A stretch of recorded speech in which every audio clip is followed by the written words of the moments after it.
पत्रकाराच्या अनुषंगाने मी महाराष्ट्र राज्याचे मुख्यमंत्री असतील आणि माननीय कामगार मंत्री असतील यांना निवेदन केले आहे की असंघटित कामगार मध्ये पत्रकारांचा 2023 मध्ये समावेश करण्यात आला। यामध्ये कृषी विभाग असेल, अन्य क्षेत्रातले लोक असतील, या लोकांचा त्यामध्ये समावेश करण्यात आला।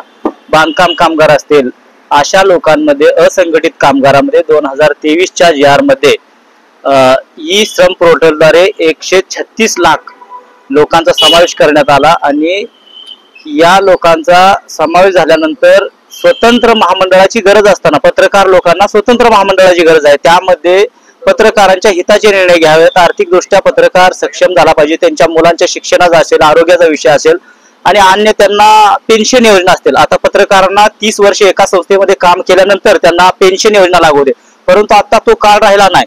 आता डिजिटल मीडिया आली आहे, युट्यूबच्या माध्यमात आहे, सोशल मीडियाच्या माध्यमातून आता पत्रकारांना कोणत्याही ठिकाणी कधीही काम करण्याची संधी मिळत आहे। त्यामुळे 30 वर्षाचा कालखंड झाल्यानंतर त्यांना तुम्हाला पेन्शनची योजना लागते, परंतु असं न करता आता स्वतंत्र महामंडळाची निर्मिती करून त्यांना सर्व सोयी सुविधा, विमा असेल, त्यांच्या आरोग्याचा प्रश्न असेल आणि त्यांच्या सुरक्षेच्या बाबतीतल्या ज्या गोष्टी असतील या सर्व गोष्टींचा त्यामध्ये समावेश व्हावा आणि स्वतंत्र महामंडळाची निर्मिती करावी, यासाठी मी माननीय मुख्यमंत्री आणि कामगार मंत्री यांना निवेदन केले आहे।